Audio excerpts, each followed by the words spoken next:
generational difference ng cardiovascular evolution mula nung araw and until now. Ang ibig po ba sabihin, mas marami kayong pasyente na lalaki nung araw kaysa sa mga babae?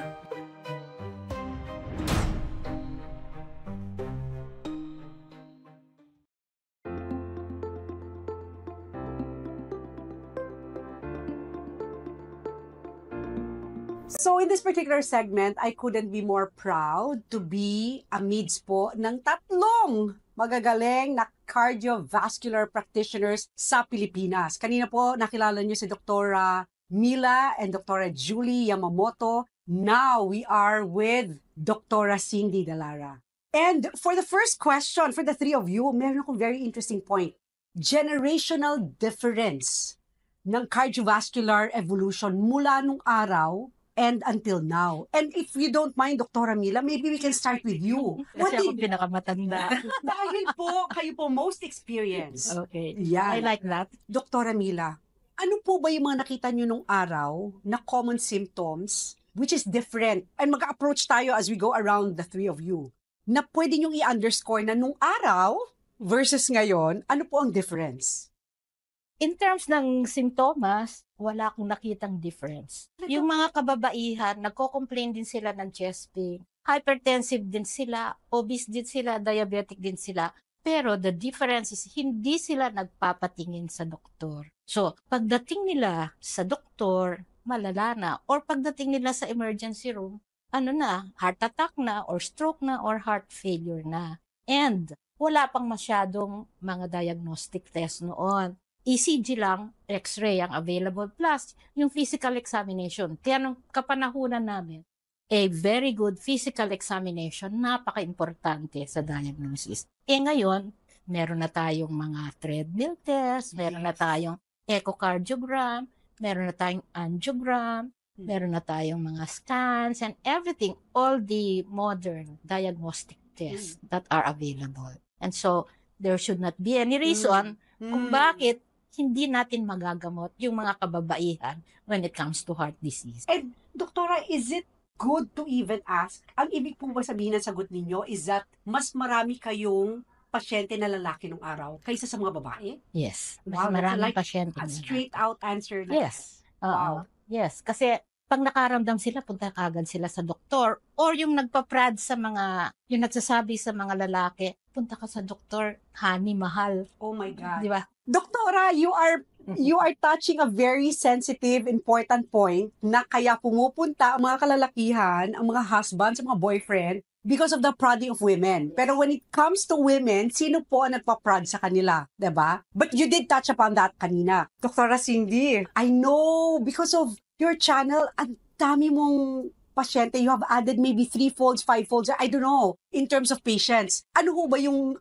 lagay ng mga generation pa rin coming off from Dr. Mila's observation versus yung ngayon po? Sa akin, I think there was a big difference, no? Maybe when started my practice 10-15 years ago, it's basically the same number nung kay doktora. More males pa rin than females. Because these females actually push the men to have their checkup. Kasi nga, what is important is that cultural Filipino culture that we have, that uunahin muna ang asawa, ang partner, kasi, yung caring ng mga babae, uunahin sila more than themselves, di ba? Right. Now, at this point in time, parang medyo nagbago na, because at this time, ang mga babae ngayon mas nagtatrabaho. Great point. That's an evolution in itself. Yes, Opo. oo, nagtatrabaho na sila. Unlike noon, lagi silang na homebody. Yes. Ngayon, nagpalit na nga most of the men, nasa bahay na. Ang ganda ng point that you're stressing right Diba? now. So, yung mga babae ngayon, sila yung mga workers. They are the ones in the corporate world. So, now they become aware of how to take care of their heart. So, importante na nangyari din yon, yung pagbabagong yon, kasi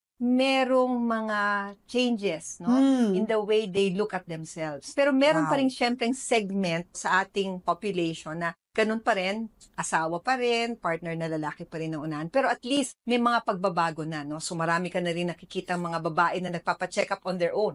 Walang kasamang asawa. So sila lang gusto nila magpa-check up. Or, kung magkasama man silang mag-asawa, dati yung asawa lang. Ngayon, hindi ako rin ho magpapacheck up. So that's a big difference right Wow. now. Diba? So, mind-blowing moment. And from Dr.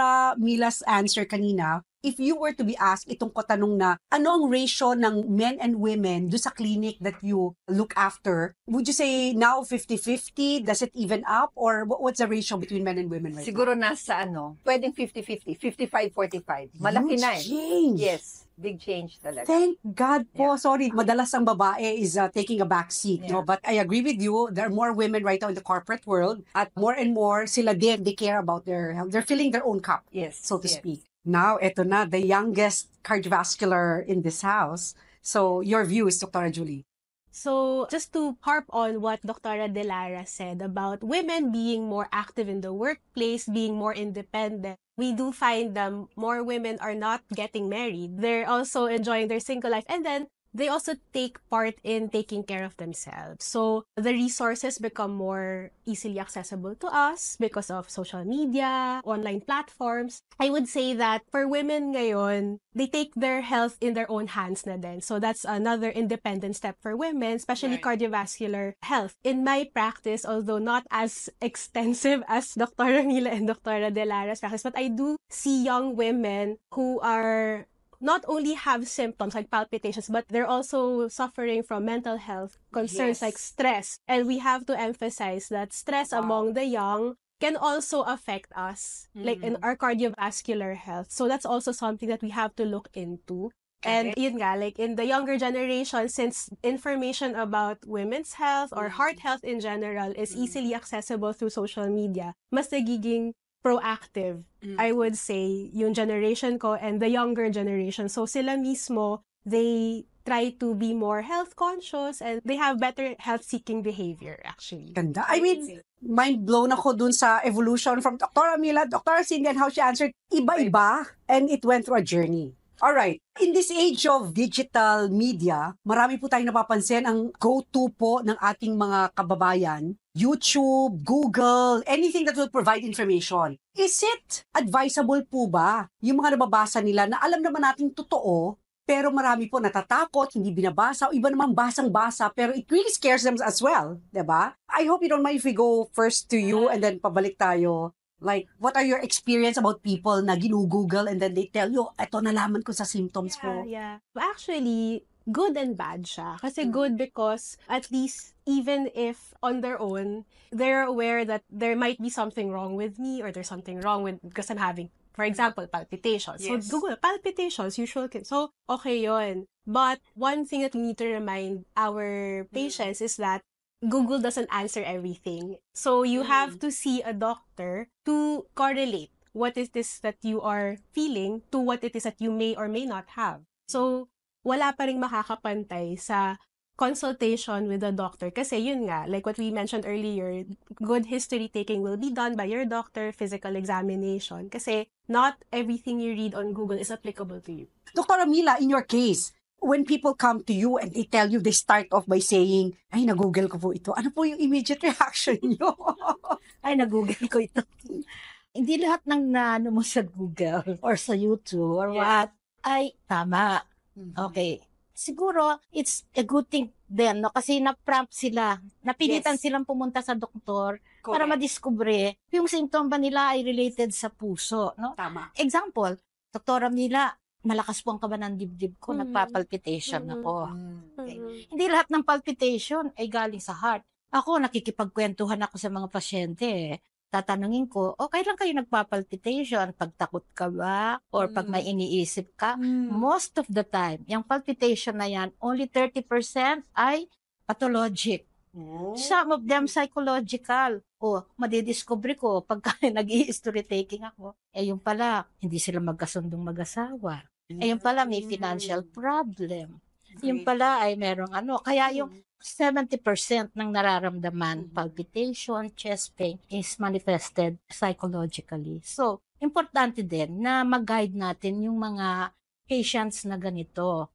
Palpitation, thyroid problem. Yes. Yan, no? Yes. And even yung mga chest pain nila, hindi naman yan lahat galing sa heart eh. Hindi naman yan. And very important sa akin na dahil yung information na nakuha nila sa YouTube or na Google nila or what, ay prodded them na magkonsulta sa doktor. If only for that, salamat. If only for that, thank you. And si Dr. Cindy, because she's very present, she has a lot of followers on TikTok. TikTok is another channel po na nakakabuti pero may mga bagay po doon silang ina-advertise that need to be checked further. So what's your experience, Dr. Sins? Yeah. Primarily because majority of patients now really have very extensive access to social media. And when you're in the clinic, because of a long wait, so lahat na Google na nila yan. Lahat na basa na nila yan. And then when they come to you, so you started talking to them, Yes. etc. Sa akin naman, I just welcome whatever kwento they have to say to me. Pero, pag meron na silang sinabi, like for example, pwede na ho ba akong uminom nito kasi yung iniinom kong gamot sa inyo, nakakasira ko ng bato at atay. So, ibig sabihin, there is too much information that TikTok or Google or some other platforms give to individuals that misled them. Yes. Number one, not only on the disease, but also on the treatment. Wow. Kasi may kasamang treatment na sinasabi na pag kinonfirm sa'yo, minsan these patients doubt you and not doubt Which TikTok is so or YouTube. preposterous po. Exactly. Sa totoo lang po. Diba? Tapos, Yes. they would doubt you na yung gamot mo and what you're saying, they have to confirm it first with TikTok or YouTube. Diba? It's so funny na, It is. you know what I always tell them, say ko, sige po, kung yan po ang susundin ninyo, then pag po kayo nagka-problema, itanong nyo na rin po sa kanya kung anong magagawin ninyo. Oh, Diba? I mean, yeah. So, actually, that's one of the main reason ba't din ako nag-TikTok. Alam naman nila yan. Yes. Nag-FB. Yes. Because Thank you for going, Yeah, kasi ang daming going there in maraming that media. i-correct. Yes. Maraming yes. kailangan i-correct. Napakaraming content creators, ang daming vloggers which are not verified truths. Ang galing, And a doktora. lot of people, sabi ko nga, how can you battle that kind of social media propaganda? You can't, di ba? Yes. Hindi mo pwedeng i-bash yan. So how do you counteract on that? You have your own social media. Absolutely. Even if you don't want to, you Yes. had to because ang Yes. daming affected na Yes, tao po. Exactly. Siguro to add to yung sa Google and why more people are comfortable relying on TikTok or Google kasi mas instant siya. There's Yes. comfort in having your information at your fingertips kesa naman pipila ka sa doctor or what. So I think efforts like the online platform of Dr. Delara is very useful kasi kumbaga yung instant, verifiable, Ganda. true information is in your fingertips then. So, pero yun lang. Because of that, Yeah. accessibility and immediate response, but it doesn't mean, katulad sinabi mo, hindi siya bespoke, hindi siya diretso para sa case mo. Siya ay general Yes, information yes. at walang kinalaman do sa individual na kaso ng iyong health condition. Yes. Sige, Sorry, go so ahead. tama nga po yung sabi niyo na if anything to prompt consultation, salamat Google. Salamat. Yes.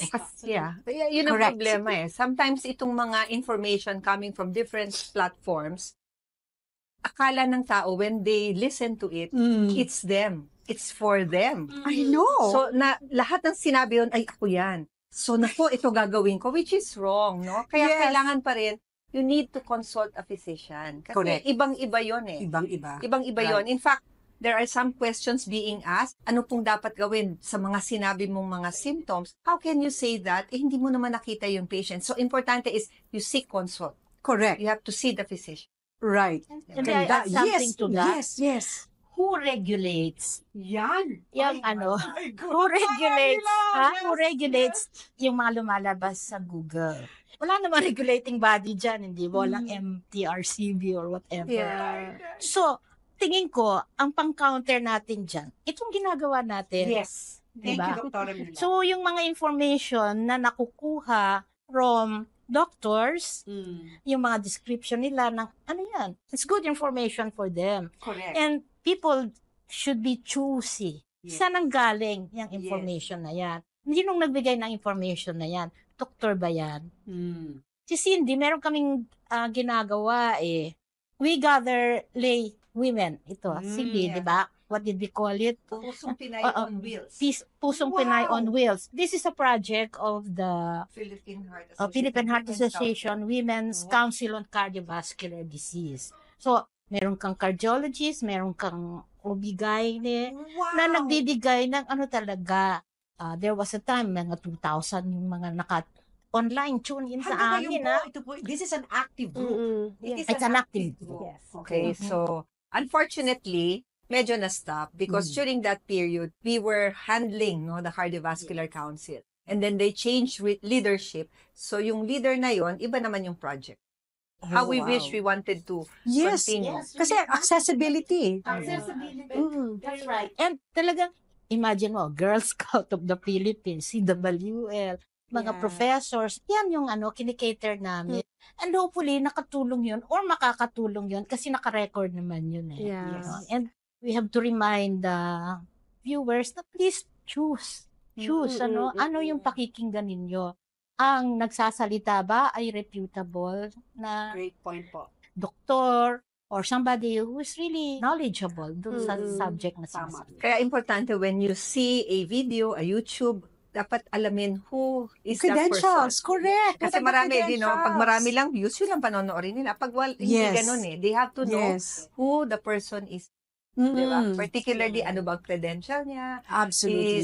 Is she expert on this particular subject matter to talk about that particular topic? Never mind the other topics, but basta when it comes to health, the credentials should be one of the Right. first things Yes. to determine Yes. whether you should watch and reference that person's work. Mhm. Di ba? To that lang din. Yung sa Pusong Pinay on Wheels, I think patients or women should know then where are the closest na hospitals that they can go to. Yeah. Kasi they do regular lay fora din na for women, by the Philippine Heart Association Women's Council. So recently we had this in different hospitals where we had lay fora for women and cardiovascular disease. So alamin din nila na available yun sa kanila. Ako po kasi sa world ko sa HR, so hindi ako nasa medical field, marami po kaming mga programa sa opisina that we feel are very important from the preventive aspect of it. Kaya lang hindi po talaga mapigilan yung mga cases na talagang naging chronic na din siya. So if you were to be asked po, kung paano po ba natin ma-future-proof ang health ng Filipino women? Sila po nagbabantay sa ating tahanan, nagtataguyod sa pamilya, multiple roles po ang babae. Mother, sister, child, auntie, boss sa opisina, counselor. I mean, I can just go on and on with the list of roles that women take sa lives ng maraming tao. Pero sila yung parang least. Ngayon, mabuti ako, happy din ako dun sa growing response ng women ngayon talagang to really focus on their health. Pero paano po ba natin sasabihin sa kanila na para hindi na ito maging chronic, paano nila i-future-proof ang sarili nila health-wise? Can we start with you, Dr. Julie? One of the ways to future-proof a woman for cardiovascular disease is to know first, am I at risk? Are you at risk for cardiovascular disease? So, like what we were giving emphasis during this talk show is to seek consultation so that you will know where you are at baseline. Because sometimes, or rather most of the time, a woman may not know that she has that risk factor. So, a good history taking and physical examination by a doctor will help us. So, that's one step for future-proofing a woman for cardiovascular disease. Dr. Mila, would you like to add to that? Yes, kasi napaka-importante. Ang family mo, ang tatay mo, ang lolo mo ay namatay sa stroke. So, hypertensive yan. Or naputulan ng paa. So, diabetic yan. Dapat i-project mo na sa sarili mo na o baka ako meron akong ganito. Kailangan tingnan ko, mag-blood test ako, magpapunta ako sa doktor, magpa-blood pressure ako, ganyan, no? And importante din, dun sa mga babae na nagtatrabaho sa office, lalo na yung nakaupo, no? Nagwo-work ka. Ito, nire-recommend din namin. Every hour, tumayo ka, maglakad ka, mag-exercise ka, fit heart minute. Fit heart 1 minute, no? Basta, gumalaw ka. Para magkaroon ka ng circulation dito. Mostly, nasa computer tayo eh. Yes. Diba? You can only stay in the computer for so long. Correct. After that, ano na yan? Strain Na yung body mo. And ano. So, you have to move. Okay. Eat on time. No? Kasi, kung minsan matrabaho ka, nakakalimutan nung Kahit kumain po ng yung mga lunch. nanay po sa bahay. Oo. Sa dami ng ginagawa nila sa Sa bahay. dami na ginagawa, nakakalimutan nilang kumain. Yeah. And eat the right food. Yan, No? Meron tayong pinggang Pinoy. Merong ano yan. Ito, this portion. Oh, itong portion na ito should be fish and vegetables. Tama. Ito yung carbo, ito yung vegetables. Ayan, meron yan. It's all over the Yes, sundan natin. Oo, Tama. yung the right diet na kakainin natin. And then dapat meron tayong pahinga. There are some companies already or binibigyan nila at least 1 hour of rest na pinapatay nila yung ilaw, kaya Yes. nakaganon lang, Yes. or some are providing with beds. Yes. So, yung 1 hour of sleep na yun, or nap, no, Mm. is very important. Then, of course, regular exercise. Pwede ka namang mag-exercise kahit nagtatrabaho ka Eto, bigyan kita ng example. Pag nag-rounds ako, Cindy, di ba? From our clinic, going rounds to the other building, kasi ito, merong Yes, tama po. 1,400 steps yun. Yun. Balik-balik. Ganda. Imagine, o kung babalik-balik ka na ganyan. Yes, Di ba? yes. Lakad ka No, ng that's a great lakad. point. Oh. Yeah. So, I-burn what you eat. Simple Diba? lang, accessible, at madaling gawin. Oo, no? wala namang effort na kailangan mo pang mag-suit ka ng Wala. damit pang exercise. No. Oo. Dr. Sins, anything to add? Lalo na sa dami ng pasyenteng nakikita yung, they're only doing one part of it, which is nutrition lang or exercise lang. What are your thoughts on that? The red movement, we call it red. That's why we are wearing red. So that red actually came from the American Heart Association. So to really emphasize that red represents women's cardiovascular health. So Love if you see somebody na naka-red, tapos babae, she has to live Galing. in this world that it should be a very healthy cardiovascular condition. Now, one of the proponents of that RED program is to know the numbers. May tinatawag yung know the numbers. Know the number of your blood pressure. Ganda. Know your weight. Wow. Know your cholesterol. Mm. Know your waistline. Galing. Know your sugar. So these things, as a woman, you should know about it. Now, how do you make sure that every community or every workplace has that? I think education So when you say educate, it should not be confined in the room of your clinic. Yung ginagawa naming Pusong Pinay on Wheels, I think that's one very good step, and it should continue, not only for CWL, for UST, for AD, but it should be adopted in other different working environment, may it be in school, may it be in offices, etc. Kasi for women, akala nila, I'm not vulnerable, I'm okay, I'm very healthy, I do exercise, pero that does not make you free of cardiovascular disease, di ba? Kahit sexy ka, nag-exercise ka, it doesn't mean wala kang sakit. You don't have any risk. Meron yan. Kaya dapat, you should know this through education. So dapat continue yung ganong klaseng lay fora, education on women's health, and of course, advocating yung numbers that we are talking about. No, Kasi bata, matanda, know your numbers. Yun ang importante talaga. I've lived this life for quite a bit, no? Ngayon ko lang narinig na know your numbers. Honest to goodness. I mean, napaka-basic nun, but how come companies or household, yung mga tao sa bahay, ang dali lang nun, you can put something on the ref, ang mga nanay, tatay, they can put something on the refrigerator, pwede yung mga anak nila, simulan yung habit, no? Know your numbers. Number of steps that you've done for the day, what's your BP for today. Alam mo, if there's a take-off point, knowing your numbers, it's a great way to kickstart talaga, di ba? You want to add something? Yes. Just to know your numbers, kasi I'm sure you would also agree that we have patients who we ask to monitor blood pressure, mostly male patients or what. Since iisa lang naman yung apparatus nila, encourage the whole family to have at least their blood pressure taken at one point kasi marami rin tayong pwedeng mahuli through screening of blood pressure. And we usually say na if we catch patients who come to us for blood pressure elevation, we are prompted to work them up for other diseases that are related to hypertension. So, para lang sa mga viewers, pwede rin po kayo magpa-blood pressure sa nearest Mercury drugstore nyo or sa Watson's. So, if you're curious and you don't want to buy the apparatus, you can do that too. So, that's part of the know your numbers. Because we're amidst po magagaling na cardiovascular doctors po. Ano po ba yung talagang, halimbawa po, kung ako'y may aparato o wala, kung ituturo niyo sa akin yung tamang paraan, kung may magte-take sa akin ng blood pressure, ano po ba yung non-negotiable na stance ng isang tao na kinukunan po ng blood pressure? Pagka, nasa hospital bed siya, at kung hindi siya nasa hospital bed, nagpapa-check up, ano po ba yung itsura nun? Maybe, I know we don't have too many answers for that kasi pare-pareho, I'm sure basic naman po yon. Maybe you can do the one pagka nakahiga sa bed, and maybe Dr. Cindy can do the pagka nakaupo. Anong gawin nun? For a patient, syempre, kung ang magbi-BP sa pasyente ay isang nurse or a doctor, so they would know the proper way of doing that. So, I would just say na for that, dapat at the level of the heart, tapos well-calibrated yung machine. Tama. Oo. Ako, I prefer to take to on either side. On din. either side. Oo, Okay. pero pag initial consultation, because there are some vascular diseases that can present with unequal blood pressure. So, yun, we do that. So, Got it. So, yeah. that's one. Calibrated machine. Tama. Tama. Ay, sige. Dagdagan ko siya. Yes. Nakahiga yung pasyente. Yes. Make sure na yung paa niya hindi nakaganyan. Naka-cross, no? Hindi po Dapat- nakakross Hindi ang nakakross paa. ang paa. Dapat naka-straight. Kasi kuminsan, di ba, may kumot yung pasyente Yes. na nasa ospital. So, Thank you. tingnan mo yung paa niya. And make sure na lie flat and then relax and then itong paa, hindi siya nakakross. And then yung hands po, pwede lang naman na on the side. Pwede on the side ang Thank you for adding that. Dr. Sis, pag nakaupo, magpapacheck up lang ng blood pressure, pumunta lang na malengke, nag-supermarket si mommy, si daddy. Ano po ba yung stance dapat ng katawan natin kung ito'y gagawin? Okay.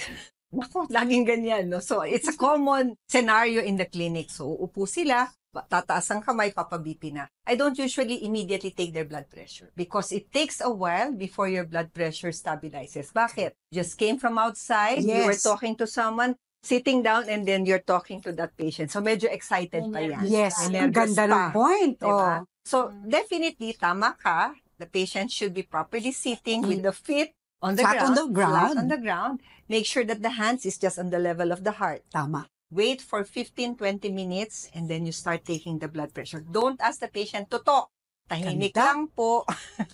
No, this is a misnomer. oo, Ang dami ko totoo. nakikitang mali and I tend to correct. So, ibig sabihin po ng mga doktora, kung mayroon pong pasyente na nagsabing, can I just be quiet for... Pwede po siyang siya mismo, dahil alam niya itong mga bagay na ito, pwede niya sabihin doon sa kumukuha, whether nurse or doctor. Yes. Okay, good. Tahimik muna po kayo. It's up too much to say. Dahil ito po yung tamang Yun paraan. ang tamang paraan. Tsaka, add ko din, no? Tatanungin natin, ano ba ang kinain mo a few minutes bago kita kunan ng blood pressure? Kasi kung uminom ka ng coffee, kung uminom ka ng soft drinks, kasi may mga, or tea, may mga content siya na pwedeng mag-constrict ng ugat at tataas ang blood pressure. Caffeine could, or smoking, Ngayon, or smoking. Or because may Or mga Gen smoking. Z, vaping. Vaping, Yeah, right. Smoking, vaping. So, that will affect yung blood pressure. Yeah. Ayan, ay, Tinatanong natin yan. ang ganda kasi alam niyo yung common audience natin ngayon. Of course, we're centrally focused on the cardiovascular health ng mga babae. Pero I kid you not, I think pagka nilabas nila ito, a lot of people will also gain a lot talaga dito sa ating episode na ito. And yun lamang tamang paraan na yan, masyadong maraming mali ako nakikita. Okay, one of the last two questions that I have is, in the world po ba ng cardiovascular field, lalo na sa mga babae, meron po bang bagong pag-aaral o bagong informasyon na pwede nating impart sa mga women na nanonood? Regardless naman to kung sila ay taong bahay, regardless, just the fact that they're women and we're attacking that particular point ngayon, meron bang bagong sulatin or research about that?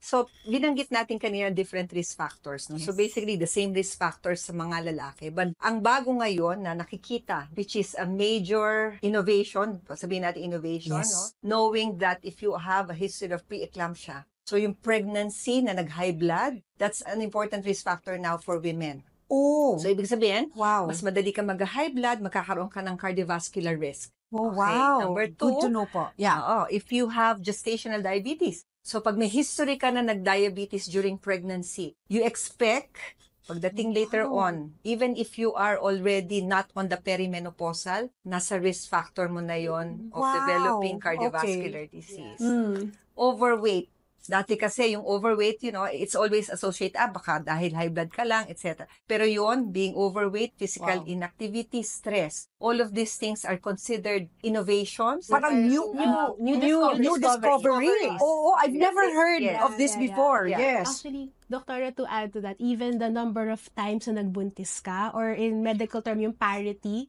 because syempre pag nagbubuntis ka, Stress. may stress, and then yung different volume ng katawan mo, like syempre lumalaki tayo, dumadami yung fluid sa atin. So, it takes a toll on the heart. So, number of parity or ilang beses ng Wow. Let me add also, no, yung stress-related heart disease or heart failure. Halimbawa, namatayan ka ng loved ones mo, o nagkasakit ka ng cancer, or basta under stress ka. Oh, highly stressful talaga na Highly stressful situation. condition. Meron kaming tinatawag na stress cardiomyopathy. Yung heart muscle mo humihina. Mhm. and you go into heart failure. Mm-mm. And the other na bago ngayon na lumalabas, bakit yung in-angiogram ako, sasabihin ng normal naman po yung mga ugat ko na tinatawag naming epicardial vessels, those on the surface of the heart. Ngayon kasi meron tinatawag na microvascular, yung mga Mm-mm. ugat na nasa loob ng muscle ng heart. And very common yung microvascular thrombosis sa mga babae. Okay. It could also be stress-related, pregnancy-induced, Yeah. lahat ng mga ito, these are something new na dapat pagtuunan din ng pansin Mm-mm. doon sa ating mga Yeah. kababaihan. And also, apart from pregnancy, menopause, even hormonal use, because some synthetic hormones can also affect blood pressure and all. So, yeah. Yung mga So, hormonal treatment. Yeah, minsan, or- diba? Can cause. Yes. Yeah. Hypertension. Kaya, Or- most of the Thrombosis. Contraceptives. yeah, Oo. pwede din OBs, yun. magpapaklear mo na Yeah. whether these women are Mm-mm, candidates for mm-mm. giving hormonal therapy. Yeah. There's a lot. Na Yeah. kung hindi natin tinanong yun, I mean, it's not commonly asked na katanungan. Apart from hypertension, I think thrombosis then among women, yun. So, that's also something that we need to address or at least Yes. shed light to. Yes. And here goes, yung last question because I'm here as an HR practitioner, hindi po ako doktora, pero I am very passionate about health. Kasi po, some years ago, nangyari po, naging candidate po ako for high blood pressure. So apparently, nagkaroon ako ng transient ischemic attack, which made me change a lot about my lifestyle. So I used to be like almost 200 pounds, sedentary, full of stress. And I did a lot of change, starting with the way I eat my food, what goes into my mouth. It becomes more important to me. Kasi may nagsabi din sa akin, now, you can eat your way into an illness just as you can eat your way out of it. Diba? And part of that is yung combination ng exercise. Hindi ako nag-rely ng exercise only or food only. It has to be like a holistic approach. Yun po yung legacy ko ngayon is to be in programs like this if meron lang makinig na isang kaluluwa that changed the life. Kayo po ba? Ano po ba ang legacy that you want to leave behind? Maybe from here down to Dr. Cindy, kahit na maaga pa in your career, siyempre you want to be remembered for something critical and important dun sa practice mo. Ano kaya yon? So in my young career and in my specialty, kasi apart from cardiology, I'm also a vascular specialist. So, syempre, tayo sa mundo, saglit lang tayo dito and you want to leave a dent somehow. My legacy sana is to improve how Filipinos and specifically Filipinas take care of themselves by using what is accessible to them to have their health as priority. At this point, one of the things that I think I want to impart to all the patients that I may encounter in the future, kasi I think they would be more of my age, that at an early age, being a woman, your health is a priority. So let's start early. Let's prevent any disease earlier. So that's one. And being in the subspecialty of vascular medicine, I want sana na sa practice ko, meron po akong at least matulungan po to shed light to yung mga often overlooked vascular diseases like for women and for all Filipinos. So, Ang ganda, Doktora. And thank you so much for that. That itself is a huge legacy. Doktora Mila! Ako ang legacy, nakikita nyo na, Cindy Alam mo, and Doktora, I have Julie. to say yes. I have to say yes to what you're saying now. Cindy and Julie. Yes. Yung passion nila to be of help to women, especially yung cardiovascular health ng women, para sa akin napaka-importante. And also, para dun sa mga pasyente na nakikita ko sa clinic, sasabihin nila, balik-balik, babalik sila. Babalik sila kasi gusto nila the way na you care for them, the way na in-explain mo sa kanila ano yung kanilang sakit. At yung mga pasyente na napahaba ng konti yung buhay dahil naalagaan mo, I think this also a good legacy. And for Filipino women, sasabihin ko po sa inyo, mabuhay kayo, pusong Pinay. Yay. Kinilabutan mo ako, Doktora. My God. Thank you. Ang ganda po. The fact that you taught and gave, career lives to Dr. Cindy here and your very own daughter and many other in the field of cardiovascular. Sobrang salamat po with that contribution.